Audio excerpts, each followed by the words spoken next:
So we recently had Teague from Inspro on our podcast talking about safety. He's a great resource for us, really knowledgeable. Everything that we do with our safety program at Kaiser is probably stems from Teague, and just things that he's talked about. Anytime that he comes in and does a safety meeting with us, I grab my engineering notebook paper and I just sit there and I can't write fast enough. I'm just trying to write down everything that he says. So hopefully you guys got a lot of value out of that podcast. We're not quite big enough at Kaiser to have someone 100% dedicated to safety, and that's all they do all day, every day. I spend quite a bit of time thinking about it. Chloe spends a lot of time thinking about it and helping me from a planning and operational standpoint.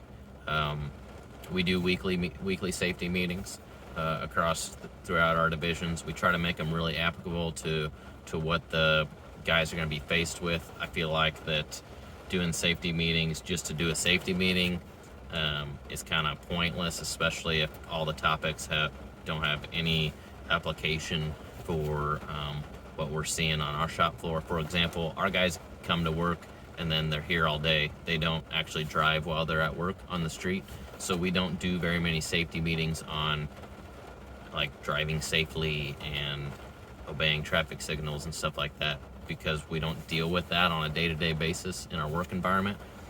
We would do safety meetings on operating equipment like forklifts, because we do use those a lot every day. We're by no means experts on safety.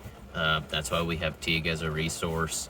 One of the few of the things that we've done to just try to help us be better or make sure we're prepared, because safety is kind of something in a small business that's probably one of the last things that you think about, especially when you're really busy, and that shouldn't be that way. It should be the first thing that you think about. So I try to remind myself of that a lot. I try to remind the guys and girls that, even if we're really busy, we still need to think safety first. It doesn't do any good to hurry through something and then somebody ends up getting hurt, or we end up damaging a part or a piece of equipment because we're not operating it correctly and safely.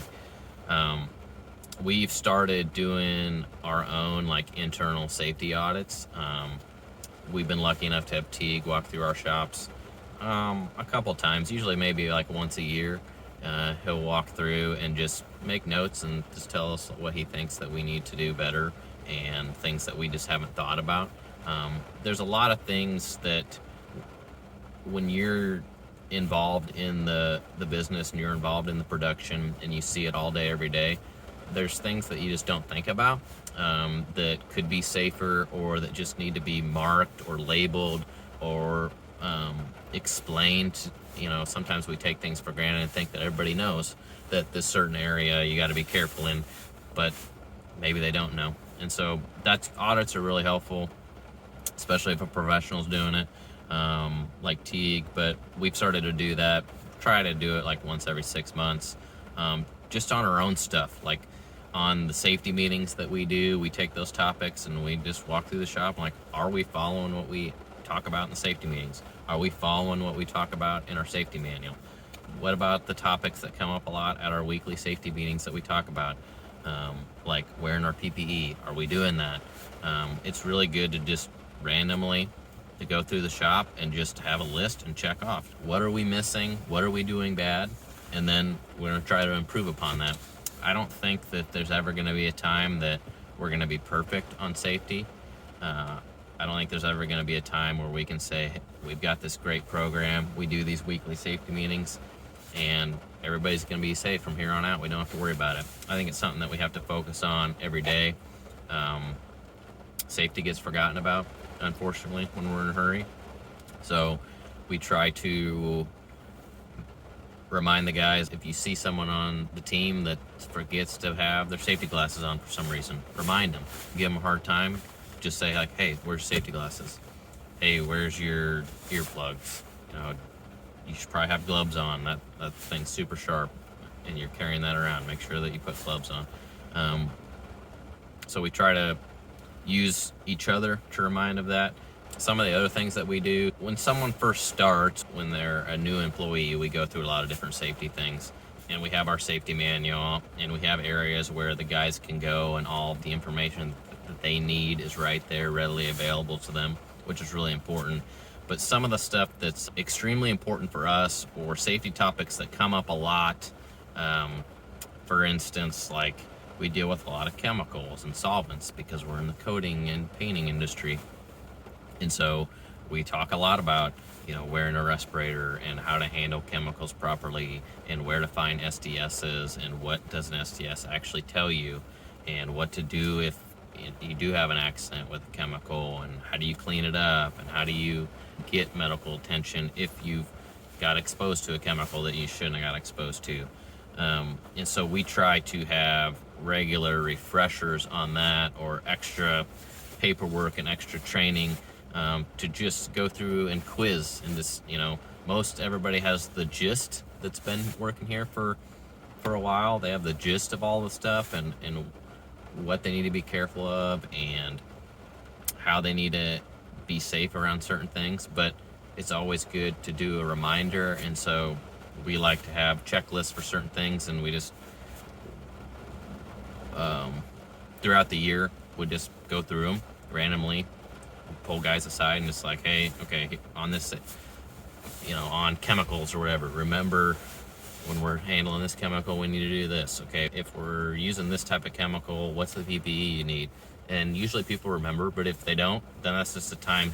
It's not a time to punish and yell. It's a time to reteach so they can learn and remind. We're always going to have to be working on safety. That's my opinion. So that's kind of what we do at Kaiser. It's always a work in progress. I think it should be a work in progress for everybody. I think over the last couple years, our safety program has stepped up significantly. And, how did we do that? Just paying attention. Like Teague was kind of the catalyst. And so please listen to the podcast and take what he says to heart. And you gotta believe in it. You yourself has to think that it's important, right? Or somebody at your company, a safety director or somebody that's a leader in the company, needs to realize and acknowledge that safety is important. And when you start thinking that way and making that a priority, then you stop thinking of it as like all this extra stuff that you have to do, and more of, at least for me, more fun to like figure out like how are we gonna incorporate all this stuff and make sure that everybody is safer without boring them and without throwing so much information at them that it doesn't stick. How are we going to make this applicable so they can remember it and actually enjoy utilizing our safety procedures, and so everybody kind of acknowledges that it is making them safer and they're happy to be following safety protocol. Because sometimes people get frustrated, I think, when there's a lot of safety protocols and rules and all this PPE requirement, but we do all of those things because either we've had issues and injuries in the past, or we're trying to prevent ones from happening in the future. So we try to keep a real positive outlook around safety so everybody doesn't get frustrated with like they feel like that they're having to waste time on safety, or that it's super cumbersome wearing their PPE. If that's the case, then I try to look at it and say, okay, we need to wear this PPE. What can we do differently? Can we get different kind? Can we start adjusting our processes so it's not as cumbersome when we're using the PPE? Instead of just saying, like, I don't like wearing gloves because they're too big and bulky, so I'm not going to wear them. And then you end up cutting your fingers. For one, we got to just get used to wearing gloves.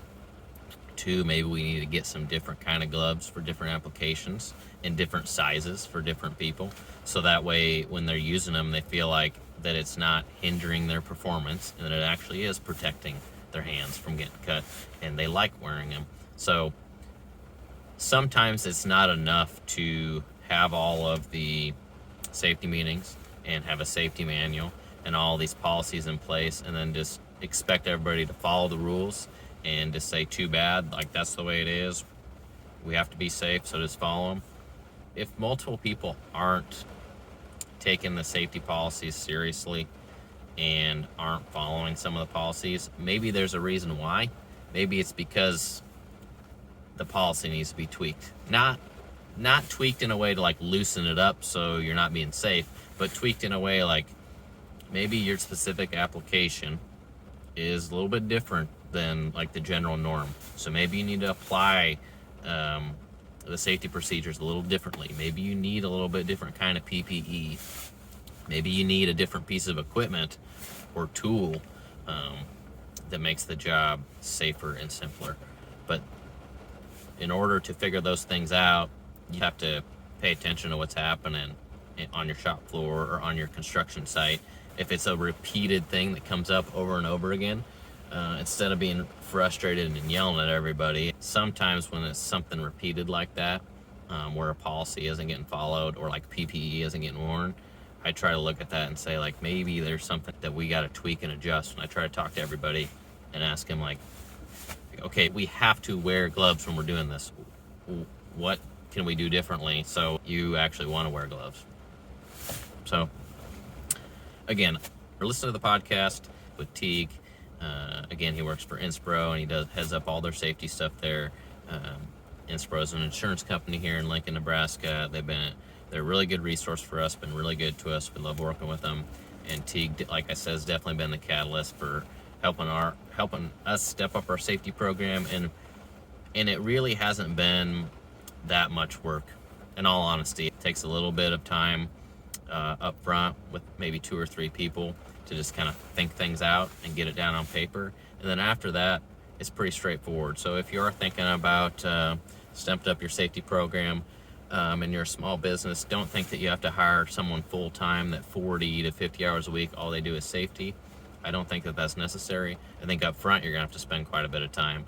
But once you get things sorted out, then it kind of takes care of itself, and you just have to monitor it and tweak it as you go. So don't use that as a barrier of entry or in your mind thinking like there's no way I have time for that.